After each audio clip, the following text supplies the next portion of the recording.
Now, let's say you wanted to steal a $200,000 Instagram handle. The old way would be to send a phishing email or install malicious malware or maybe even buy a leaked password off a shady website on the dark web. Well, yesterday, hackers discovered a new way, sweet-talking an AI assistant into handing over someone else's password. Here's how it worked. You open up a chat with Meta's AI assistant. You tell it you're locked out of your account. Maybe you sounded a little bit panicked. Maybe you tell them that you lost your phone. And the AI, trying to be helpful to you, resets the password all for you. Done. Just hands over the keys to someone else's account. Now, this resulted in accounts worth over $1 million, including the White House official account getting stolen right in front of their eyes. And the craziest part was, this technically wasn't a security exploit. Meta's security systems worked as they were designed, but someone managed to convince an AI, and the AI, trying to be helpful, just handed over the keys. What's crazy is in the time it took you to say that intro, we watched on screen this video of them actually doing the exploit and completing the exploit in what happened. So what actually happened here? I guess the terms that we're going to use are going to be a little fuzzy because this very much is an exploit. And although no code was hacked, there is a new threat vector that we're going to explore, which is this AI support agent. So recently, Meta has been testing out this AI-powered account recovery assistant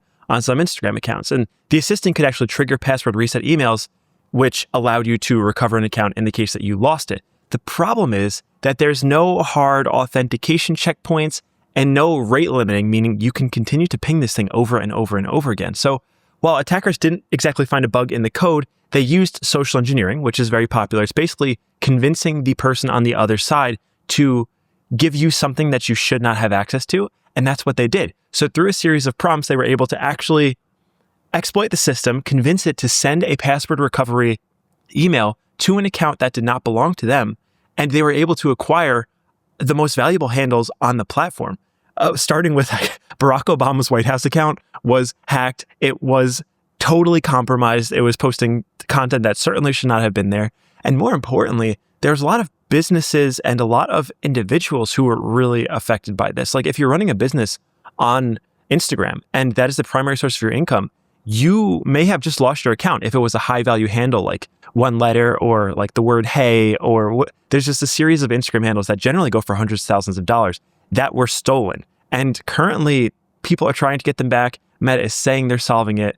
But before we get into all of the downstream effects, you want to walk us through exactly how easy it is? Like we could do this ourselves in like 5 minutes. I think it's no more than 6 steps. It's really, this is a serious problem. Okay, so the craziest part about this for me was how simple it is to pull off. And there are 3 ways that hackers were able to exploit this. So I'm going to walk you through the one that you're watching on your screen right now.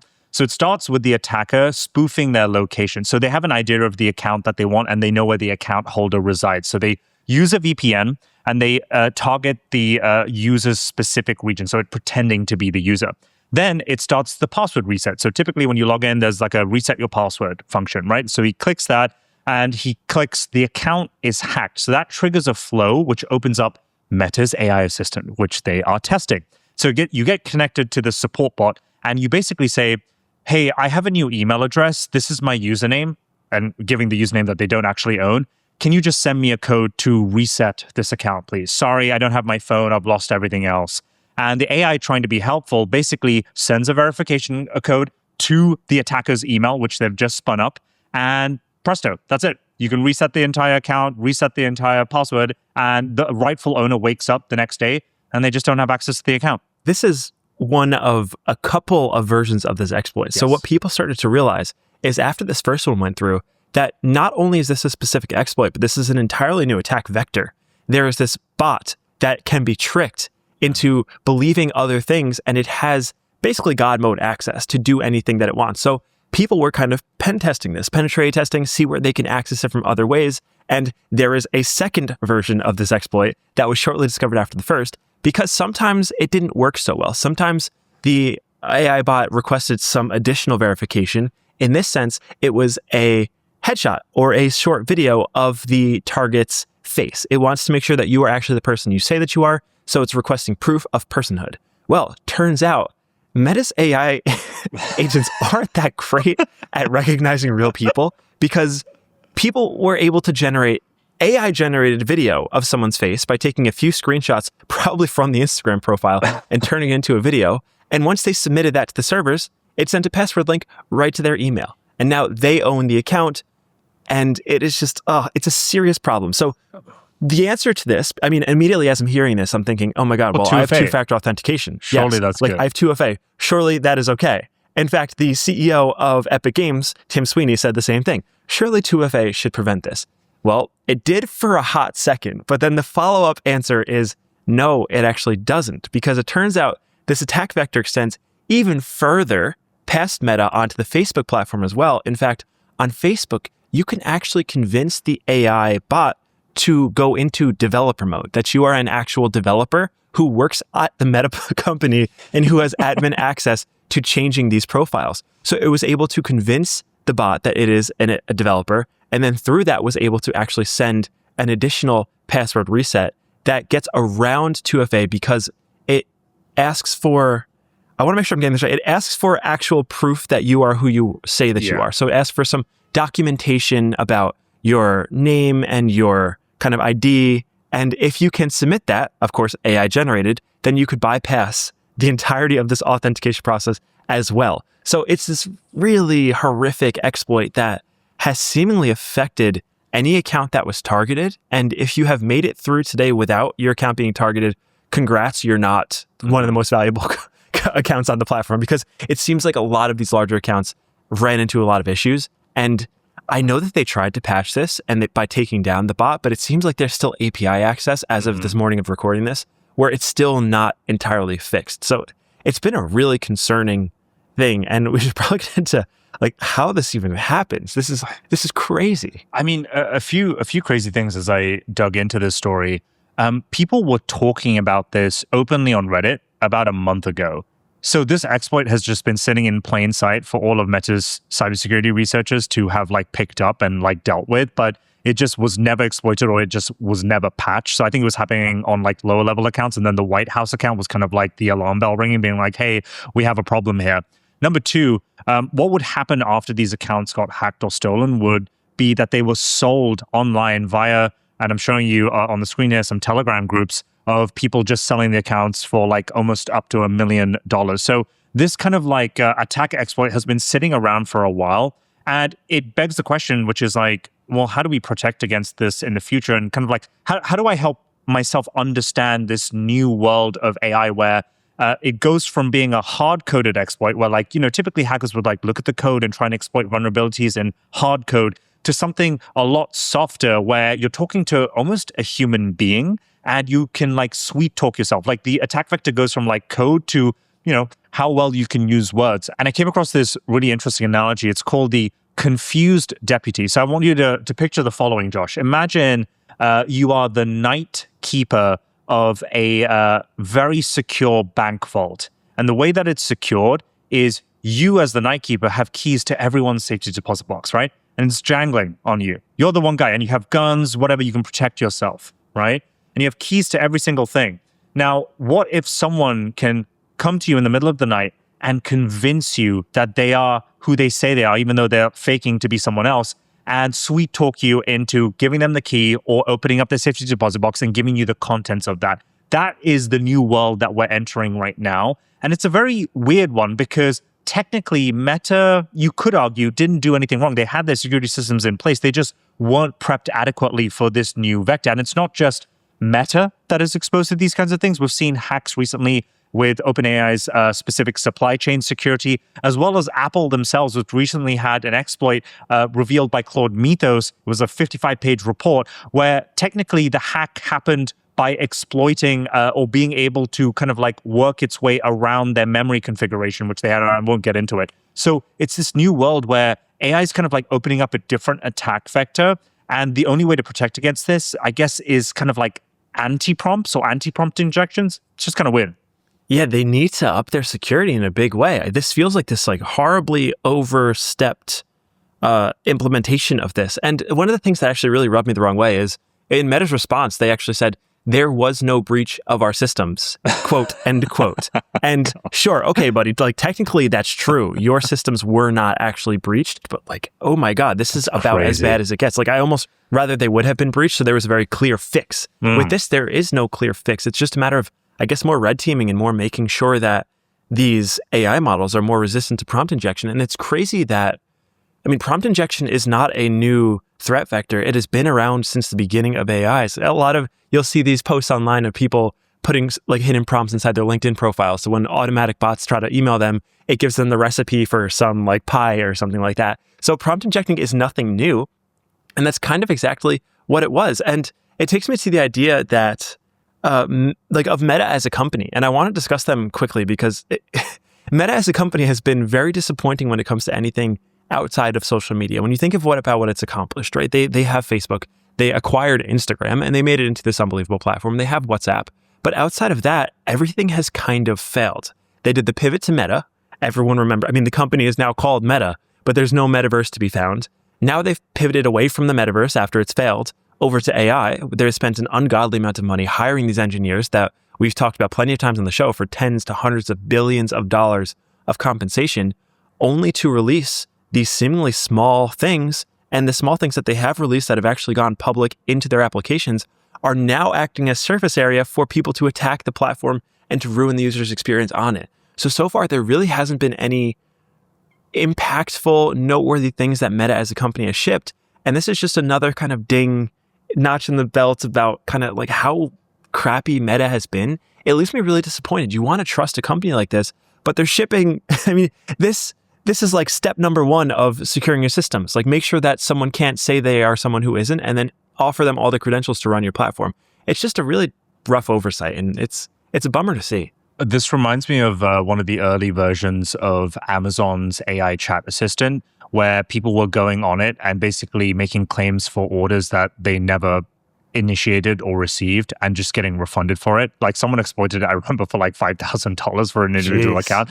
This is kind of like along the same kind of vector. Now, this couldn't have come at a worse time for Meta, in my opinion. They literally just laid off 8,000 people. They have torched billions and billions of dollars on fire. Their data centers aren't in demand because no one wants to use the Meta AI assistant. And when they do, they end up losing their Instagram account, apparently.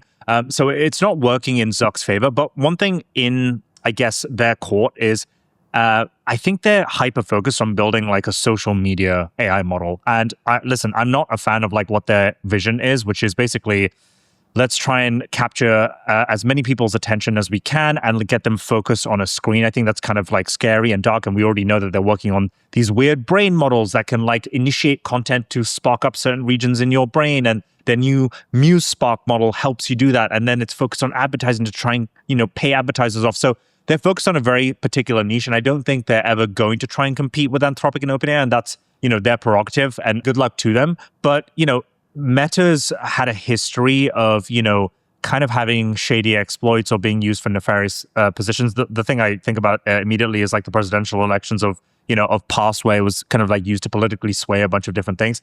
I could totally see a world in the future where it's not technically a hack, but people are like using these models to kind of coerce and advertise their own campaigns. Now, in order to solve this, right, we need some kind of a fail-safe. We need some kind of a framework. And ironically, yesterday, as this hack was unraveling, the White House themselves, who had their account hacked at the same time, released this report, or rather this mandate, this statement, which basically says we need to start taking AI a lot more seriously, especially when it comes to security. Now, the White House has been extremely involved in Claude Mythos and pre-testing there, and they've been using and heavily involved with Anthropic's new model that they haven't publicly released yet, purely because a lot of their defense systems, national defense systems, are vulnerable if they were to release a model like this. So this kind of like stems from that, and they created this entire mandate where they basically said, we need to take a more proactive approach to cybersecurity, as well as specific attack vectors like this, such as prompt injections. And Meta kind of like proved the case right there and then. Yeah, and the thing that is difficult about this too is the executive order seems like it's a little more chill. It asks for 30 days instead of 90 days. It seems like it mostly applies to frontier models. So when a new version of Mythos comes out, when OpenAI releases their GPT-6 model or some really cutting edge model, that's what's mostly being evaluated. It doesn't seem to place as much of a focus on existing lower end models. Like they're not going to be auditing Meta Spark or Meta Muse models because they're just not that good. So this wouldn't really protect us from a lot of the kind of novel new attack vectors that were just exposed through Meta, it's mostly on the companies to do this. I wonder if the definition of good changes, Josh. What do you think? Like good could be like for defense systems, but it could also be for like, I don't know, high profile financial data at banks. And maybe they're like different models for different niches. What do you think? Yeah, perhaps. Or maybe there's just more red teaming that's done as it relates to like a harness around the models, because I assume that's probably what's somewhat responsible for this, is they just didn't have these safeguards in place. They didn't have the red teaming done to actually test against all of these instances, because this isn't necessarily a complicated prompt injection that uses these funny characters that's kind of like more representing of a jailbreak. This is just pure English, a few sentences, you're on your way. And it feels just like incompetence. Like there's no other way around it. It just feels like they failed to execute on basic security standards. And in that sense, it's really disappointing for me, at least personally. And when I think about us as consumers who are affected by this, like thankfully my account wasn't impacted. I don't have a very valuable account. They don't care about me. But it's something that we've taken for granted. And our producer Luke before the show, he made a great point about Apple and how we've used Apple since the beginning of time. And I mean, early days when you bought a Macintosh, you bought it because Windows had a lot of viruses that you can get, and Macs weren't susceptible to viruses. And that culture has kind of carried on through the entire history of the company, where now you buy an iPhone and you just know it's secure. They've put privacy at the forefront. They've put security at the forefront. You don't need to install malware services anymore to scan through if you have any viruses. You just don't have to worry about it. Everything's secure. And what Meta is showing us is that it's actually this luxury belief to feel that you are secure, because it really takes a lot of hard work and effort. And companies that aren't willing to do that work, I assume we're going to continue to see these. We talked about this earlier. There's been an increasing amount of exploits happening every single week. And the AI systems are progressing far faster than the security systems, at least in some instances, are able to revise themselves and improve. So, I mean, it's, again, weird news day. It feels kind of eerie that it's so easy to do this for so many accounts. I mean, this affects people. It affects businesses. Just not great. It's going to force a lot of companies to kind of completely rethink from the ground up how their security systems work in a world where words can kind of beat and exploit your system, maybe even for like a lot of money in the future as well. And so the question then becomes, for now, right now, before we come up with that framework and harness that you mentioned, how do we protect ourselves? There are a few ways that come to mind. Number one is like multi-factor authentication. Now, I know we had 2FA being exploited here, but there are other forms of 2FA, right? You can firstly set up multiple forms of 2FA. So it could be your SMS, it could be a passcode, so that, there's not just one vector for 2FA. The other thing is there's these passkeys, or there are YubiKeys, like hardware devices that you can like plug into your laptop. It takes your fingerprint. I use a bunch of them, and it's helpful. It generates an encrypted key every time you use it, and that is super hard to replace or exploit. And then you can kind of like lock down your visibility and recovery options online. So if you're logged in, for example, you can check your account settings and see if there are any other active sessions currently on your account. And if you see a weird region or a weird location or a weird IP address, you can cancel and block those out immediately. Now, obviously, those are temporary measures, and in the future, hopefully you wouldn't want to like even jump into these at all. And then the obvious one, if you haven't gleaned it from this conversation so far, is just be careful with the AI chatbots. Don't be telling them everything. Unfortunately, with Meta specifically, every conversation you have on WhatsApp or Facebook Messenger or on Instagram DMs coagulates around this exact same AI model, and they have like a record of everything that you speak about. So nothing is really private or encrypted on Meta AI. That's why I don't really use it that much or talk about vulnerable or valuable information. So just be careful about what you talk about in general. Yeah, and then in terms of passkeys or 2FA in general, there is a sort of hierarchy that I want to cover, which is important.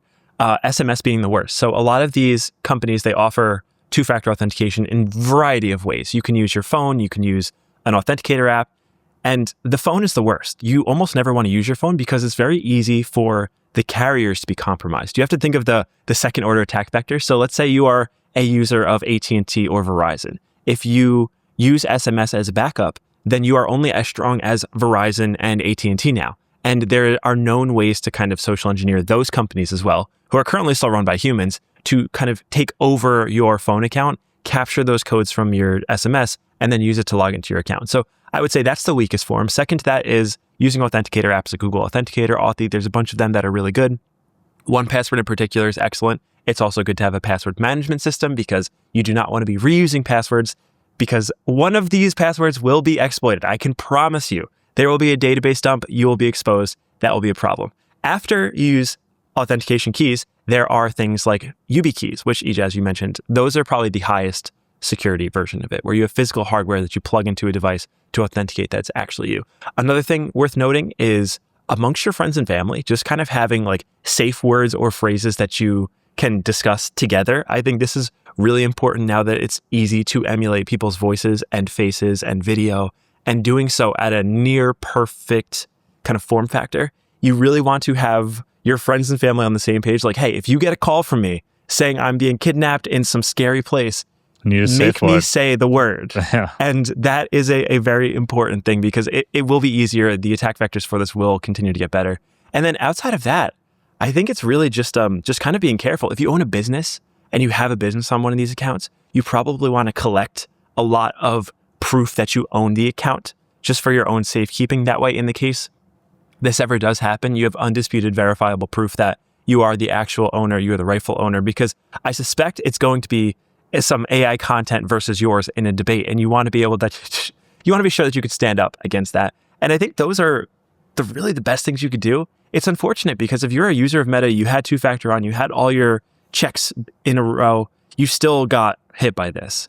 So it's a sad one, but I think that mostly covers the exploit. That's what just happened this week in Meta, and it was crazy. And listen, you might be listening to this episode and thinking, it is dangerous, but it's also a bit of a novelty. Like maybe you don't use Instagram or much, or maybe you just don't care about social media account getting hacked as versus your bank account. I just want to make it clear that this is a very real thing that is going to hit any and every single sector. I was reading Anthropic's Claude Mythos report recently, and they gave us an update on all the testing that they've been doing with their AGI-like model, which is Claude Mythos. It has advanced cybersecurity capabilities so good that they haven't rolled it out to the public. And their report basically said that of the 50 partners, or I think it was like 30 to 50 partners that they're working with, they discovered over 10,000 critical vulnerabilities, and they've only patched around 150 of them, right? This was a model that was created 4 months ago, in February, maybe. And they said in that blog post that within 6 months, you will have other AI labs producing and publicly releasing Mythos level-like models. But also by that time, Claude Mythos will look dumb. So the order of magnitude of intelligence and attack vector that these AIs are getting is increasing exponentially, and we need to have the safeguards in place. Now, they said that they're working on a bunch of things. One being obviously using the AI model to defend against the exploits that it is exploiting. So the idea is it could like patch a fix immediately as soon as it discovers it. And that seems like the most feasible thing. The other thing is just writing code from scratch from nowadays. That just doesn't look like the security code that we created in the past. It's going to look protective against prompt injections and words. It's just going to be architected very differently. And I think we're just entering a new world where cybersecurity companies in particular are going to have to take their work from the ground up in a completely different way. It's going to look very different 5 years from now. It's a new era, and we're at day zero. This is the first, I guess, wide exploit that we've seen on a major platform. So scary precedent. Be careful. Take care of all of your assets as best you can. And just be safe out there. And we'll hope that these companies can be responsible with their newly held superpowers. So that is the episode. That is the Meta exploit. You are fully now caught up. If you enjoyed this episode, please do not forget to share it with your friends. We have a really exciting roundup tomorrow. Every week, we cover all of the top news stories that we don't make an explicit episode on. We package them all into an episode that drops on Friday. It should be very exciting this week. There's a lot of stuff to go down. Most importantly, for me, at least the thing I'm interested in is talking about that New Glenn rocket explosion. Boom. Pretty rough hit for the space race. But yeah, if you enjoyed, please, again, as always, don't forget to share. Give us a 5-star rating if you enjoyed on your favorite podcast player. And as always, thank you guys so much for watching. We will see you in the next one. See you guys.